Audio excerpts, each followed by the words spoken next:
여러분 안녕하십니까? 혁신 라이프 코칭 연수원 ICC 창설자 신현근 정신분석학 박사입니다.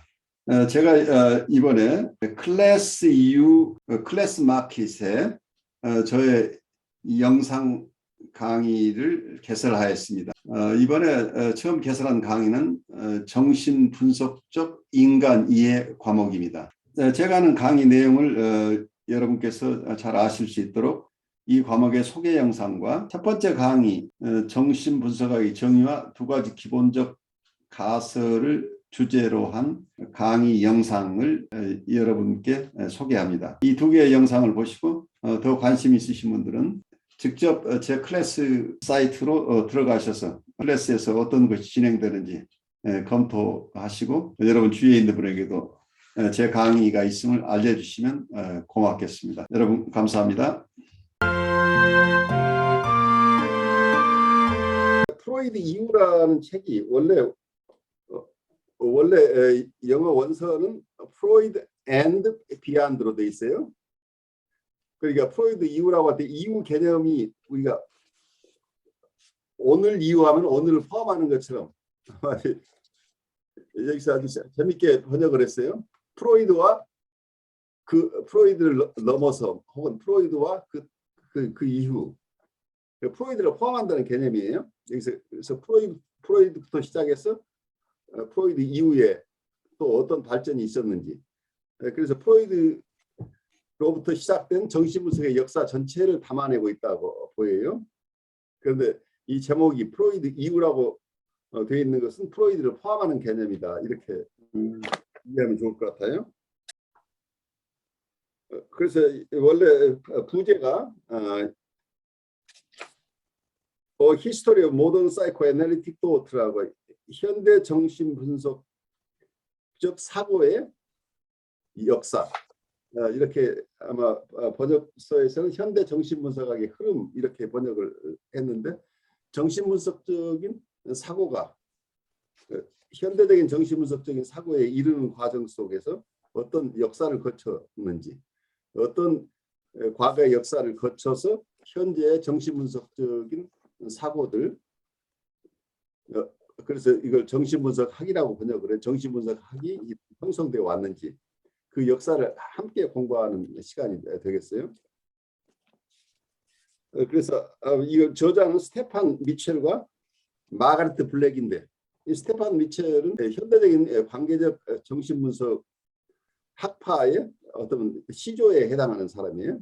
이번에 공부할 책은 정신분석학 전체를 아울러서 정신분석의 역사를 이렇게 설명하고 있고, 정신분석의 역사지만 우리가 이 공부를 ICC에서 했어요. 근데 이번에 또 하는 것은 우리가 처음 공부했을 때 그냥 역사를 다루는 것으로 공부했지만, 그동안 우리가 여러 학파의 정신분석을 공부해 왔으니까 이제는 정신분석학의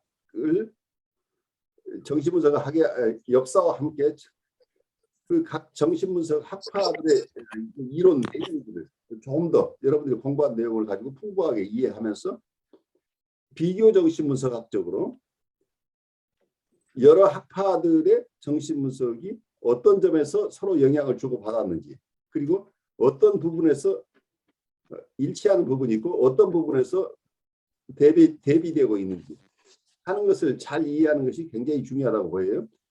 저는 정신분석을 여러 학파들이 각각 독립된 정신분석학이라고 이렇게 볼 부분이 아니고, 여러 학파들의 정신분석이 다 전체로 아울러서 정신분석을 구성하고 있다고 보기 때문에, 어쩌면 하나의 나무가 있는데 그 나무에 여러 가지가 있다, 이렇게 생각하셔서 나무를 정신분석학을 이해하려면 여러 학파들을 종합적으로 이해할 때만, 그래서 비교 정신분석학적으로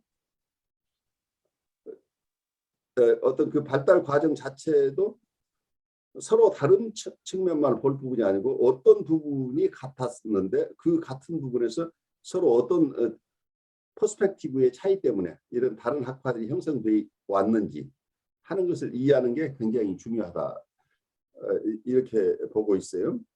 그래서 여러 학파들이 어느 학파가 맞고 틀리고 이런 어떤 면에서 이분법적인 측면으로 볼 부분이 아니고 어느 학파의 이론과 다른 학파의 이론이 함께 만나서 이 두 학파의 이론을 넘어서는 초월하는 정신 분석이 형성된다. 그래서 어떤 면에 이 변증법적인 이해가 필요하다고 봐요. 그래서 어느 학파에 대한 충실하게 어느 학파 나는 클래시컬한 정신 분석을 난 신봉하는 사람이야.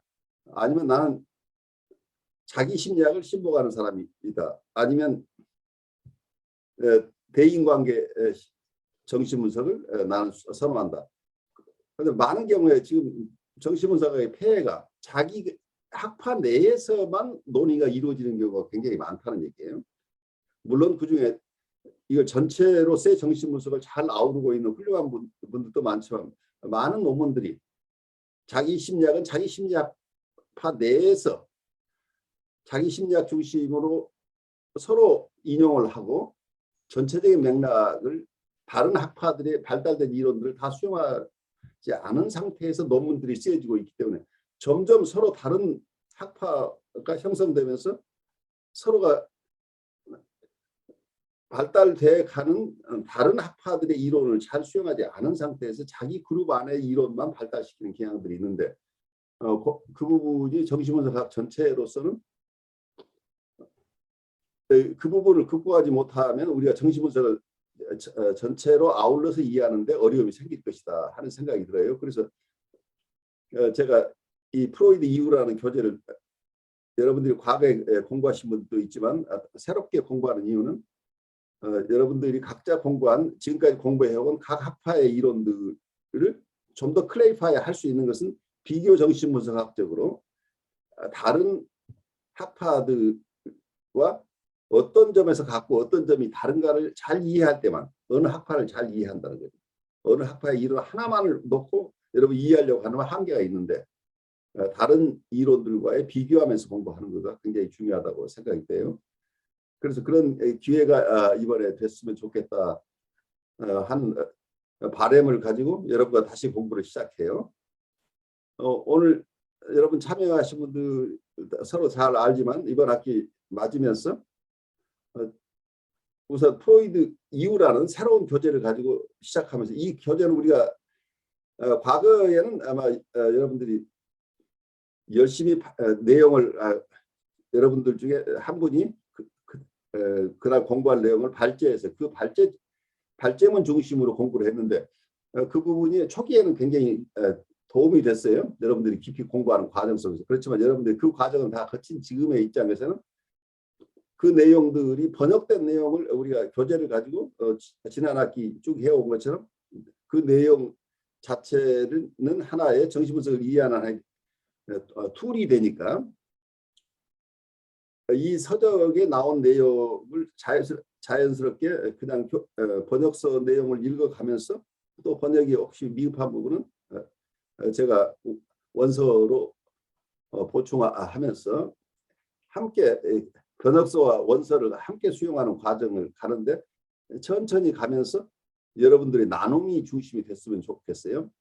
여러분들의 임상 경험과 여러분들이 그동안 다양한 이론 공부를 해왔으니까 여러분들이 이해하는 내용들을 서로 교환하면서 이 저자가 쓴 내용들을 어떤 저자가 하고자 하는 얘기를 여러분이 충분히 이해하는 것도 중요하지만 저자를 넘어서 어쩌면 저자 이후에 여러분 각자가 하나의 정신분석학에 대한 이론을 정신분석학에 대한 역사를 여러분 나름으로 이해하고 그걸 서로 나눈다는 생각으로 이 교재에 매이지 않고 교재를 넘어서 여러분들이 공부를 좀 했으면 좋겠어요. 그래서 아마 나중에 또 우리가 아까 얘기한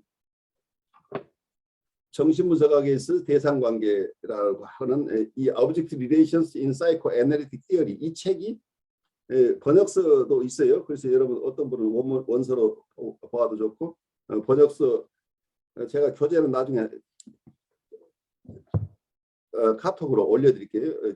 여러분들한테 이 교재 내용은 그러니까 어떤 이쪽 공부 이번 교재를 공부하면서 같은 저자가 쓴 대상관계 이론의 발달에 대한 그러니까 대상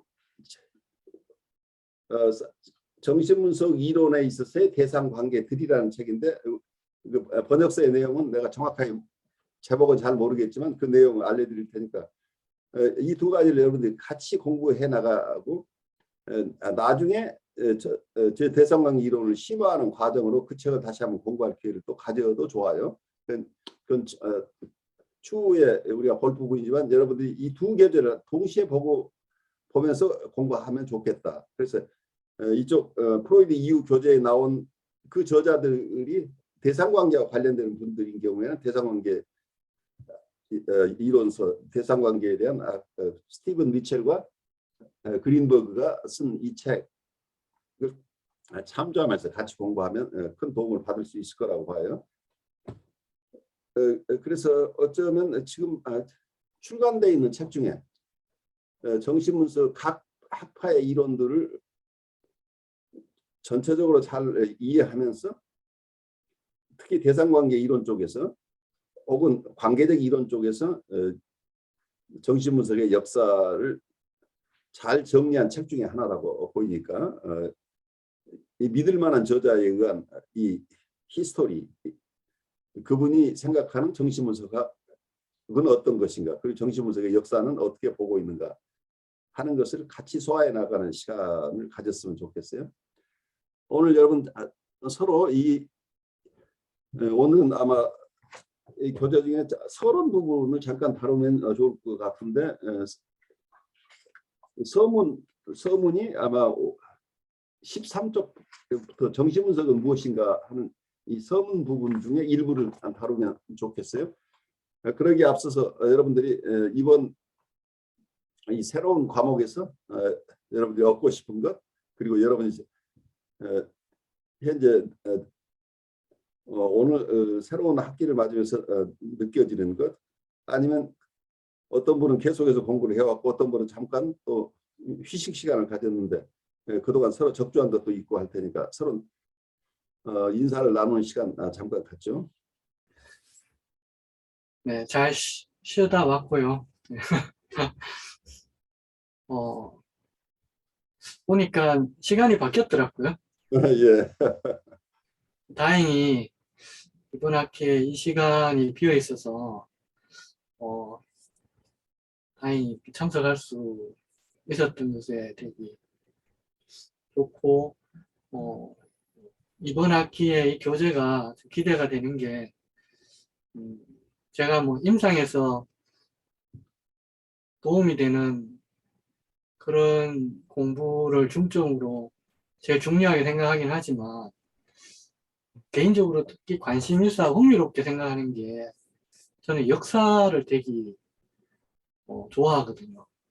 특히 남들 잘 모르는 야사 같은 거 아는 거 되게 좋아하더라고요. 그래서 정신분석의 어떤 그 역사 이런 쪽에 또 접할 수 있을 것 같아서 많이 기대가 됩니다. 네. 우리 여기는 정사 중심인데 또 정신분석 학의 야사가 굉장히 많아요. 그 부분은 우리 김도환 선생님이 보태주시기 바래요. 네, 안녕하세요. 서덕성입니다. 오랜만에 뵙는 분들도 있고 또 처음 뵙는 분들도 있고 해서 너무 반갑습니다.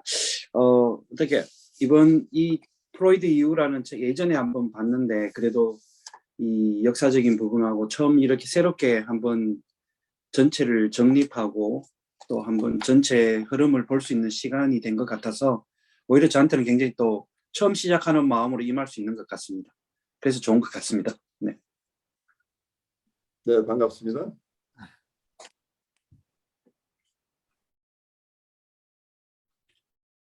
네, 안녕하십니까. 전에 저는 이 책으로 한번 공부를 했었는데 그때는 뭐랄까요, 그냥 잘 모르는 상태에서 이제 요약한 걸로 쭉 나갔었는데 늘 이 책을 두고 보고는 있었는데 또 봐야겠다 생각은 하면서 보지 못하고 있었던 그런 면은 있었죠. 왜냐면은 아무래도 우리가 자세하게 공부하는 것도 중요하지만 전체적인 윤곽을 또 훑어나가는 것도 또 중요하다 생각했거든요. 근데 또 마침 이것을 다시 공부하게 돼가지고 좀 한편으로는 다행스럽다 싶기도 하고 또 한편으로는 지금 이제 제가 원래는 이게 아침에 그 잠이 많아가지고 힘들었는데 어제 밤에도 늦게까지 학교 수업이 있어가지고 공부하고 이제 별로 잠을 못 자고 이제 일어나니까 그거 조금 이제 힘들긴 한데 그 전에 월요일 날 수업하던 것보다는 제가 수요일 날 수업하면은 제가 조금 정신이 없어 보일 수도 있습니다. 그런 좀 이해해 주시면 좋을 것 같습니다. 감사합니다. 우리 강 목사님이 신학교에서 지금 교육학 강의를 이번 학기에 시작하셨어요. 그래서 아마 그쪽에서 나누는 내용도 저희들에게 좀 보태주시면 도움이 될 거예요. 예, 안녕하세요. 잘 지내셨어요? 한주연입니다. 교재가 굉장히 반갑고요. 사실은 시기적절하다는 생각이 들었어요. 좀 전체적으로 훑어주는 것이 지금 항상 제가 좀 하다 보면 건성건성 제가 조금 공부해서 그런지 또 이렇게 원줄기나 전체적인 그림 같은 것을 잊어버리고 또 기억 좀 헷갈려하고 이런 게 있는데 지금 정도 시기에 이런 걸 전체적으로 또 이렇게 훑고 지나가는 이 내용이 뭔지는 아직 잘 모르지만 기회가 있어갖고 굉장히 반갑습니다. 우리 김태경 목사님도 잠깐 말씀 나누실 수 있나요? 아니면 힘드시면 나중에 말씀하셔도 좋아요. 정신분석이란 무엇인가? 영화나 만화에서 보면 긴 안락 의자에 누워 허공에 대고 끝없이 말을 하고 있는 환자와 그것을 받아쓰고 있는 턱수염을 기른 말없고 해쓱한 노신사의 모습을 볼 수 있다. 정신분석에 친숙하지 않은 많은 사람들은 정신분석을 겁쟁이들의 탈출구로서 자기 패배를 인정하고 낯선 사람에게 통제와 권위를 양도하는 것이라고 생각한다.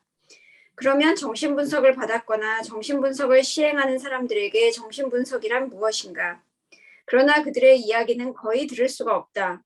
문제는 정신분석학 개념들이 두 참여자, 분석가와 비분석가에게 매우 격렬한 감정적 체험이라고 할 수 있는 분석 과정에서 나왔다는 점에서 비롯된다.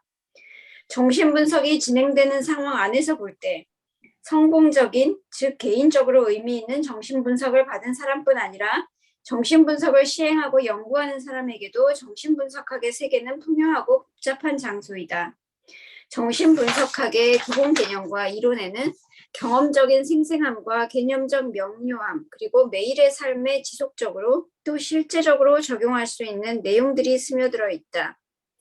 정신분석적 사고는 과거와 현재, 잠자는 동안과 깨어있는 동안, 생각과 느낌, 대인관계에서 비롯된 사건들과 가장 은밀한 환상 등 여러 다른 영역의 경험들을 서로 연결시켜준다. 정신분석학에 익숙한 사람들에게 분석적 개념들은 자신의 삶과 타인들과의 관계를 확장시키고 강화하고 풍요롭게 만들어주는 유용한 도구가 된다. 그렇지만 정신분석을 경험하지 못한 사람들에게 그것이 무엇인지를 알려주는 일은 쉽지 않다. 정신분석이 살아있는 현실이 되지 못하는 사람들에게 정신분석적 개념들은 괴상하고 추상적이며 낯설고 이해할 수 없는 것으로 보여질 것이다. 때로는 그 개념들이 실제 인간 경험에서 도출되었다는 것조차 믿기 어려울 수도 있다. 그뿐만이 아니라 일반 대중과 학계에 만연되어 있는 정신분석에 대한 4가지 주요한 신화는 정신분석이란 무엇인가? 라는 질문에 대한 대답을 필요 이상으로 어렵게 만들고 있다. 정신분석가들마저도 이러한 그릇된 생각들이 지속되는데 한 몫을 담당하여 왔다. 여기서 굉장히 중요한 얘기를 하고 있죠. 정신분석학에 대한 일반적인 사람들의 견해 혹은 정신분석을 오랫동안 공부해온 정신분석가들의 이해 속에서도 동일한 것은 아니지만 많은 오해가 있다고 하는 거죠. 우리가 어떤 분을 도울 때 정신분석적인 케이스 포뮬레이션이라고 그러죠. 사례를 어떻게 이해할 것인가. 그러면 우리가 처음 내담자를 만난다면 그 내담자의 여러 측면에서 우선 이해하는 과정을 거치는데 이걸 케이스 포뮬레이션이라는 용어로 쓰는데 그때 이분이 가지고 있는 이고는 어떤가, 이분의 셀프에 대한 개념은 어떤 것인가, 이분의 이드는 어떤 것, 이드와 관련되는 이분의 심리 상태는 어떤 것인가, 대상 관계는 어떤 것인가 하는 여러 측면들을 보는데 그 중에 한 중요한 팩터가 이분은 어떤 신념 체계를 가지고 있는, 어떤 빌리프 시스템을 가지고 있는가가 굉장히 중요한데 건강한 사람들이 가지고 있는 상식적인 여러 가지 이해, 언더스탠딩, 어떤 신념, 어떤 사항에 대한 자기 나름대로의 어떤 믿음, 이런 그 종교적인 믿음과 달리 어떤 사물을 이해하는데도 우리는 항상 어떤 믿음 시스템을 전제로, 믿음 시스템의 어떤 그게 무엇을 이해하는 하나의 틀이죠. 어떤 틀을 통해서 항상 우리가 보게 되는데 그 틀 자체가 어떤 그 사고의 프레임 자체가 굉장히 이 비정상적으로 어떤 생각에 고착되어 있는 경우들이 발생해요. 그런 경우에는 우리가 임상하는 과정 속에서 그 잘못된 틀, 일반적이지 않은 틀을 우선 상담자가 그걸 잘 이해하고 그 틀이 왜 형성됐는지, 그 틀을 가지고 사는 것이 어떤 불편함을 주고 있는지, 어떤 장애를 가져오는지 하는 측면을 이해하면서 이분이 그 고착된 틀에서 나올 수 있도록, 그래서 경직된 사고방식이나 경직된 세계관으로부터 유연한 사고방식으로 현실에 대한 적응 능력이 있는 사고나 사고의 틀로 스스로 그 과거의 틀에서 벗어나서 새로운 유연한 어떤 퍼스펙티브를 가질 수 있도록 도와주는 일이 굉장히 중요한데, 정신분석을 공부하시는 분들에게도 이건 굉장히 중요하죠. 일반인들이 정신분석을 이해할 때 잘못 이해하는 부분, 잘못 어떤 정신분석에 대한 어떤 편견, 어떤 프레주디스나 어떤 잘못된 어떤 환상, 이런 것들이 있을 수 있는데 그분들이 그런 오해를 하는 것은 잘 모르니까 당연한데, 정신분석을 이렇게 오랫동안 공부하고 또 정신분석으로 사람을 돕는 분들 중에서도 이러한 환상이나 잘못된 편견 혹은 믿음 시스템, 빌립 시스템 같은 게 남아있다고 한다면 그게 전체적으로 정신분석을 이해하는데 장애가 될 수 있다고 하는 거기 때문에 이 저자가 처음에 신화라는 개념을 쓴 것처럼 보여요. 그릇된 신화, 그릇된 생각, 그릇된 미스라고 하는 것, 이것을 우리가 이해하는 것은 우선 첫 단계에서 중요한 것으로 보여요. 그래서 그 내용들 여기서 이건 신화라고 표현하고 미스인데 여기서 네 가지 신화에 대해서 얘기를 하고 있어요. 신화라고 하는 것 자체가 어떤 면에서 여기서 편견이라고 얘기를 할 수도 있고 어떤 사고의 틀이라고 얘기를 할 수 있겠죠. 어떤 견해인데 상당히 경직된 견해, 중요한 어떤 경직된 견해를 가지고 있으면 그 틀 속에서만 어떤 정신분석을 이해하려고 하다 보면 정신분석에 대한 전체적인 이해를 하는데 걸림돌이 될 수 있다고 하는 측면에서 우리가 가진 잘못된 퍼스펙티브, 잘못된 견해들이 어떤 것인지, 잘못된 신화들이 어떤 것인지를 여기서 함께 보는 시간을 가져보죠. 우선 첫 번째 신화부터 보죠. 네, 신화 1, 정신분석은 한 사람의 작품이다. 정신분석학사의 처음 50년간 프로이트가 세상을 떠난 해인 1939년까지는 정신분석이 거의 전적으로 프로이트 한 사람의 천재적 별명품으로 주장될 만도 했다. 프로이트는 정신분석을 하나의 치료 형태로 간주한 동시에 새로운 과학의 한 부류로 생각하였다. 그는 자신이 만든 정신분석학을 조심스럽게 보살폈으며 계속 자라도록 돌보았다. 프로이트에게서 배우고 분석받았던 사람들이 당연히 그의 초기 발견들에 감명을 받아 그를 숭배하고 그가 주역을 맡도록 추대하였다. 프로이트는 또한 정신분석이 마치 유사 정치운동이나 되듯이 자신이 뛰어난 지도자임을 입증하려 하였으며 종종 다른 정신분석가들의 창의성과 독창성을 배신의 징조로 해석하곤 하였다. 사고 철학이 플라톤 철학에 대한 일련의 주석이라고 한 알프레트 화이트헤드의 주장은 해석학적 비약으로 볼 수 있다. 그러나 프로이트의 존재는 초기 정신분석학에 아주 강하게 스며들어서 많은 정신분석학자들이 논문을 쓸 때 프로이트가 이미 다루었던 방식이나 그가 발전시키려 했던 것으로 보이는 개념들 혹은 아마도 그렇게 믿었을 것 같은 개념들을 그대로 충성스럽게 기술하는 것으로 논문을 시작하는 것이 전통이 될 정도였다.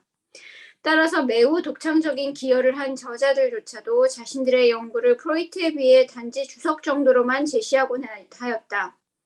그리고 정신분석의 초기 몇십 년 동안의 중요한 인물들, 융과 아들러, 페란치, 랑크들은 그들의 생각이 기존의 확립된 교리에서 벗어났다는 이유로 프로이트 학파의 주류에서 추방되었다. 그러나 1939년 이래로 무엇이 정통 정신분석인가를 판가름해줄 프로이트는 더 이상 존재하지 않았다. 결과적으로 정신분석학적 사고는 좀 더 자연스럽게 흘러가도록 해방되었고 일방 통로 대신에 많은 통로들이 생겨났다. 이전엔 하나의 전통만이 있었지만 이제 다양한 학파와 기술적 용어들 그리고 임상치료 형태들이 생겨나게 되었다. 정신분석은 이제 더 이상 한 개인의 업적이라고 말할 수 없게 되었다. 여기서 심화 일을 정신분석을 한 사람의 작품으로 본다고 하는 이런 미스가 여러분들이 어떻게 느껴지는지 여기 첫 번째 굉장히 중요한 신화를 얘기하고 있죠. 정신분석학은 한 사람이라고 얘기하면 프로이드를 얘기를 하겠죠. 한 사람의 작품이다 하고 보는 이런 견해가 사실은 많은 사람이 지금도 남아있을 가능성이 있는데 여러분들이 어떻게 느껴지는지 그 얘기 잠깐 나눌까요? 네, 저도 사실은 정신분석학을 좀 공부하기 전까지는 그렇게 느꼈고, 근데 사실은 지금까지도 많은 그 학자들에 대해서 우리가 연구하고 다른 부류에 대해서 하지만 프로이트가 굉장히 중압감을 주는 거는 사실인 것 같아요. 그렇죠. 다른 분들은 어떻게 느끼세요? 여기 저자가 말한 대로 다른 사람들이 프로이트를 뭐랄까요? 프로이트를 뛰어넘고 싶어하고 프로이트와 다른 의견으로 계속 제시하고 있지만은 말하자면 그 프레임 작업 자체가 이게 프로이트가 해놓은 것에서 많이 벗어나지 못하는 경향이 있잖아요. 또 사람들이 아무래도 또 그 프로이트로부터 가져온 어떤 아이디어들을 가지고 또 다시 이야기하다 보니까 결국은 심리 구조라든지 이런 것들을 학교에서 배울 때도 보면은 항상 그 프로이트에서 머물러서 이야기만 전달되는 거 이제 그런 거 볼 수 있고요. 상식선에서 공부하는 것도 결국 또 프로이트가 되고 또 누구를 이야기해도 프로이트에 비교해서 누가 되고 이렇게 되니까 아무래도 그 한주에 말씀대로 그 프로이트가 가지고 있는 그 무게라는 거는 참 벗어나기 힘들지 않나 하는 그런 생각도 드는 건 사실입니다. 프로이트를 부정하면서 하는 얘기조차도 저는 약간 거기에 프로이트에 대한 어떤 컴플렉스 같이 느껴지는 면이 있어요. 그렇죠. 네. 그래요. 프로이드에 찬성하거나 반대하거나 모두 프로이드를 이 얘기부터 시작을 하죠. 그러니까 어쩌면 우리 동양에서 유학을 공부하시는 분들이 어느 저술을 하거나 자활부터 시작하죠. 공자활 혹은 맹자활부터 시작하죠. 그래 사실은 중요한 부분이죠. 과거로부터 흘러왔기 때문에 그분들이 우선 새로운 그동안의 발달의 흐름 속에서 시원이기 때문에 그 언급할 필요가 있긴 한데 거기에 너무 매여버리면 그동안 어떤 프로이드 이후에 120년, 130년 동안 쭉 발달해온 그 이론들이 사장돼 버릴 가능성이 있습니다. 그리고 그동안 발달되어 오고 온고잉으로 새롭게 업데이트되는 부분을 놓치고 계속 100년 전 이상 된 그 얘기만 계속 하고 있다고 한다면 우리가 과거에 돌아가서 거기에 매여서 현재를 살지 못하는 이런 상황도 될 수 있죠. 그래서 프로이드에 대한 비판이나 프로이드에 대한 찬성 이론들이 정신분석학 전체에 대한 것으로 이렇게 착각될 수 있는 부분들이죠. 프로이드가 보지 못했던 부분들이 그 이후에 후계자들, 그 이후에 쟁쟁한 여러 학자들, 분석가들에 의해서 발전되어 온 부분까지를 우리가 소화해내는 것이 이건 어느 한 사람도 다 이걸 완수할 수는 없어요. 왜냐하면 그 내용이 워낙 방대하기 때문에 그 내용을 우리가 다 소화할 수는 없지만 우리 각자 나름대로 자기 영역에서 프로이드로부터 발전되어 온 것들을 자기 스스로 잘 소화하고 또 자기의 새로운 견해들을 발달시켜서 이걸 이해해 나간다고 하는 정신분석 자체가 계속해서 성장하고 있는 하나의 학문이라는 것을 계속해서 성장하는 어떤 영역이라는 것을 우리가 받아들이는 게 중요하지 않을까 싶어요. 그래서 어떤 경우에 고전으로 돌아가는 건 좋은데 클래시컬한 그 언더스탠딩이 무조건 맞다 틀리다 이런 쪽으로 갈 부분이 아니라는 얘기. 그 과거에 프로이드로부터 시작된 그 개념들이 어떻게 발달되어서 현재 나는 어떤 것, 그 내용들을 어떻게 소화할 것인가. 그리고 내 일상 삶이나 아니면 내가 이웃을 돌보는 과정 속에서 그 이론들이 어떻게 작용하는지를 잘 이해하려면 프로이드가 처음 생각했던 것 플러스 그 이후의 발전까지. 그래서 프로이드와 프로이드 이후라는 이 두 개의 개념이 함께 가는 게 중요하지 않은가 싶어요. 그래서 프로이드가 중요하지 않다는 게 아니고 중요하지만 정신분석학은 그냥 프로이드를 우리가 잘 이해하기만 하면 된다 하는 것은 그동안 발달되어 온 역사들을 우리가 잘 존중하지 않는 것이라는 생각이 들어요. 저도 비슷한 생각인데요. 제가 이제 몰랐을 때 프로이트라고 이렇게 생각하고 있었던 그 개념이 그냥 과거에 좀 유명했던 사람, 그렇지만 현재에는 시대가 지난 이제 그런 이론으로 생각하고 있었는데, 특히 이제 개론서, 이렇게 현대심리치료 개론서 이런 데 소개한 걸 보면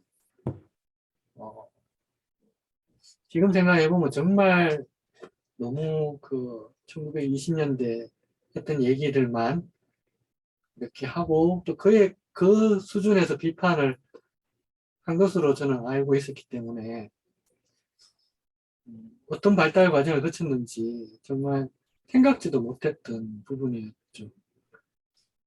그런 면에서 일반 사람들은 정말 저처럼 그렇게 안다 하더라도 그냥 정신분석하면 프로이트 이렇게 얘기한 무의식, 초자, 미드 이 정도 오이디푸스 컴플렉스 이렇게 알고 넘어가는 게 다인 것 같아요.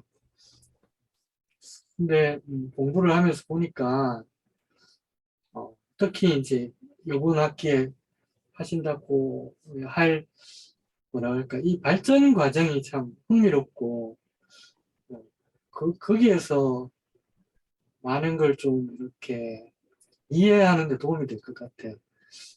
특히 프로이트가 많은 부분에서 제가 생각하기에 많은 질문을 던진 것 같아요. 그렇죠. 엄청난 질문을 네. 던진 거죠. 엄청나게 질문을 던져 놓으니까 그 뒤에 이제 제자들이 그 질문에 대한 답을 이제 계속 이렇게 연구할 수 있는 터전을 마련했다고 할까? 그런 느낌이. 답을 명확하게 내지 못했거나 또는 좀 오류가 있다 할지라도 그런 태도가 굉장히 큰 공헌을 한 것 같다는 생각이 들었거든요. 그게 어떤 오픈 시스템으로 만들어진 거죠. 그 클로스드 시스템 같으면 그거 하나에 그냥 갇혀 있는 거죠. 그래서 프로이드를 많은 사람이 클로스드 시스템으로 이해할 정신분석학을 어떤 폐쇄된 학문으로 이렇게 이해하게 되면 그런 오류가 생기죠. 그런데 이게 오픈 시스템에서 그 속에 많은 어떤 질문들이 있는데 그 질문들이 하나하나 다 생생하게 살아서 계속 새로운 답을 만들어가고 있는, 누군가에 의해서 새로운 답들이 주어지고 있는 이런 상황이죠. 그래서 어떤 면에서는 정신분석학을 열린 시스템으로 개방적인 시스템으로 우리가 이해하면서 이거 살찌워 나가는 과정이 굉장히 중요하다는 생각이 들어요. 그래서 어떤 경우에는 그동안 발전된 모든 것을 떠나서 내가 풀어놓은 프로이드는 이런 거니까 프로이드 이론에 돌아가서 그대로 하면 된다. 뭐 이런 우리의 지나치게 단순한 환원주의적인 생각만 가지고 우리가 이해를 하게 되면 그동안에 발전된 내용들을 다 우리가 잃어버릴 가능성이 있죠.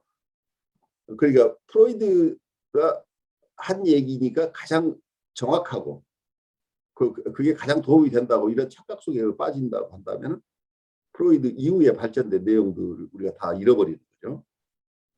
그런데 많은 경우에 프로이드가 커버했던 부분은 프로이드가 이게 과학이라고 했는데 이게 자연과학이라는 개념으로 파악하기보다는 우리 사고방식의 차이인데 무엇이 과학이냐라고 할 때 그냥 저는 심플하게 보면 어떤 질문이 있을 때 절대적인 해답이 있다고 생각한다면 그건 과학적인 태도가 아니에요. 제가 이해하는 건 과학이라고 사이언스라는 개념 자체는 절대 진리를 추구하는 게 아니고 내가 가진 어떤 가설,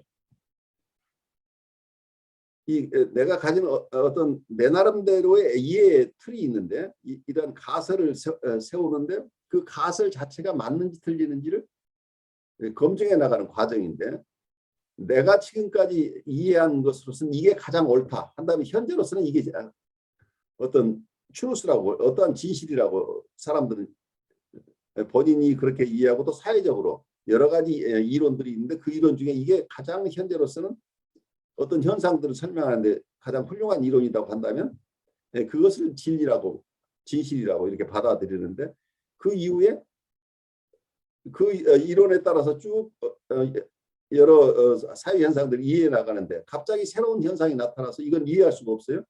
그럼 그 전에 가졌던 어떤 가설, 어떤 그 전에 가졌던 이론을 넘어서는 이론이 나올 수밖에 없게 되죠. 그러면 새로운 이론을 우리가 맞이하게 되는데 그 새로운 이론을 가질 때 과거의 이론을 틀렸다고 얘기할 수 있는 힘이 있어야 되는 거죠.